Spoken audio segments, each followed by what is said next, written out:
Magandang umaga, narito ang update ukol sa minomonitor natin na si Bagyong Ramil at sa magiging lagay ng panahon sa susunod na 24 oras. Kaninang 2 a.m. yung low pressure area na minomonitor natin ay isa ng ganap na bagyo na may local name na Ramil. Huli itong namataan sa layong 1,145 kilometers east of southeastern Luzon. Taglay po nito ay lakas ng hangin na 45 kilometers per hour malapit sa sentro at bugso ng hangin na umaabot sa 55 kilometers per hour. Ito'y kumikilos pakanluran, hilagang kanluran na mabagal at sa kasalukuyan po ay hindi pa dama yung epekto nito sa anumang bahagi ng ating bansa. Ngunit nga, mamayang hapon po, habang mas papalapit na itong si Bagyong Ramil, yung trough or extension po nito ay posible nang magdulot ng mga kalat-kalat na pag-ulan dito sa may silangan ng Southern Luzon at Visayas. Samantala, ngayong araw magiging mataas pa rin po yung tsansa ng mga pag-ulan sa malaking bahagi po ng Luzon. Dulot po ito ng easterlies na nakakaapekto pa rin dito sa may central at southern Luzon, maging sa area po ng Visayas. So for today po, yung magdudulot po ng mga pag-ulan ay easterlies, kaya pag-iingat pa rin po para sa ating mga kababayan sa posibilidad ng mga pagbaha at pagguho ng lupa. At ayon nga dito sa ating latest forecast track analysis ni Bagyong Ramil, sa kasalukuyan po ay binabaybay pa nito yung karagatan sa silangan ng ating bansa. Generally, magiging westward po yung pagkilos nito and bukas po ng umaga or hapon ay lalapit ito dito sa may area ng Catanduanes and by Sunday morning naman or afternoon ay maglalandfall ito either dito sa Aurora or Quezon area and then tatawirin po nito by Sunday itong area ng northern and central Luzon. And muli po sa ngayon, wala pa pong, hindi pa po natin dama yung epekto nito ni Bagyong Ramil sa anumang bahagi ng ating bansa. Ngunit habang papalapit nga po ito kung saan mamayang hapon, posible na po yung trough or extension nito magdulot ng mga kalat-kalat na pag-ulan dito sa ilang areas ng Bicol Region at Eastern Visayas. And bukas naman po kung saan mas malapit pa po itong si Bagyong Ramil dito sa ating kalupaan, doon na po mas magsisimula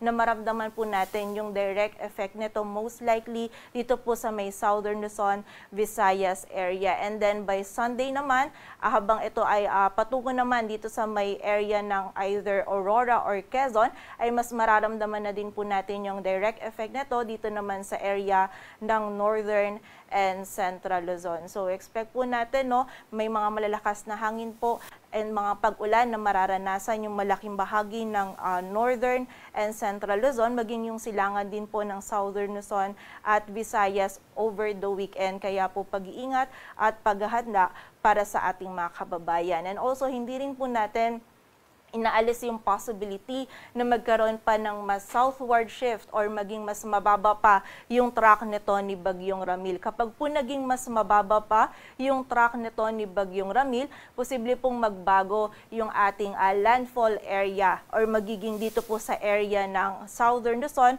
or maybe dito din po or posible din po dito sa may summer provinces. And kapag po naging mas mababa yung track po nito or nagkaroon ng southward shift sa track po nito, ay maapektuhan din po itong malaking area pa ng Southern Luzon. Kaya naman po mag-antabay pa rin po tayo sa mga updates na ipapalabas ng Pag-asa.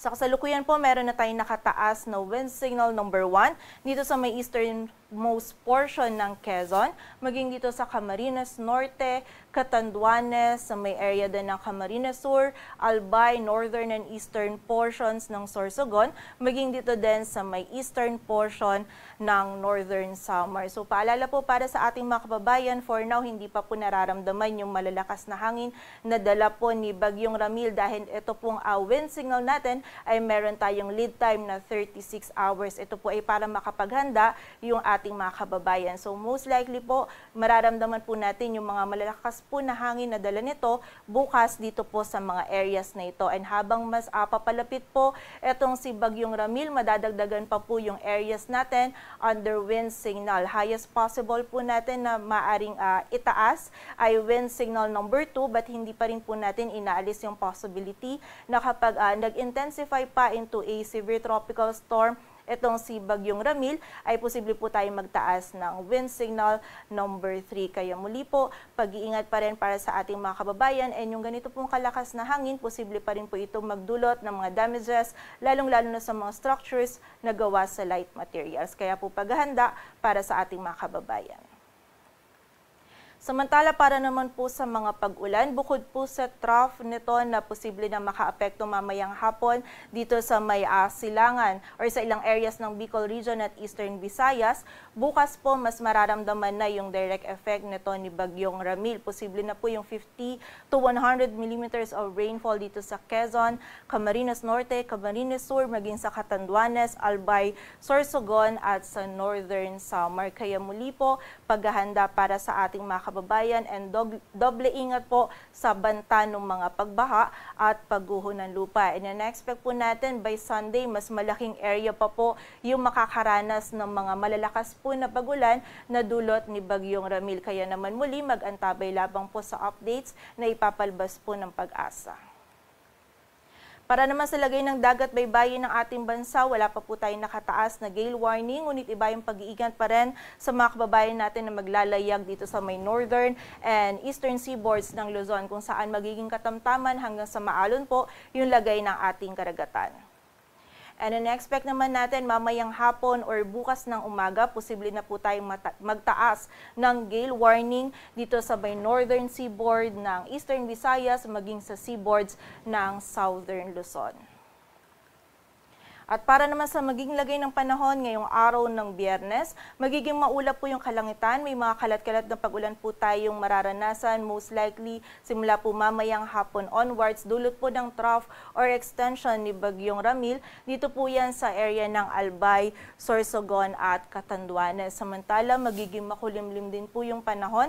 Any time of the day, posible po yung mga pag-ulan din dito sa Metro Manila, maging sa area din ng Calabarzon, rest of Bicol Region, Marinduque, Oriental Mindoro, maging sa bahagi din po ng Romblon, dito sa Bulacan, Aurora, Isabela at mainland Cagayan, dulot po ito ng easterly. So kapag po tayo ay lalabas, huwag natin kalilimutan yung mga pananggalang natin dito sa mga pag-ulan na ito. And also, doble ingat pa rin sa posibilidad ng mga pagbaha at pagguho ng lupa. Samantala, for the rest of Luzon naman, may mga isolated po tayong mga pag-ulan o yung mga biglaang pag-ulan, pagilat at pagkulog na mararanasan, dulot pa rin ng easterlies.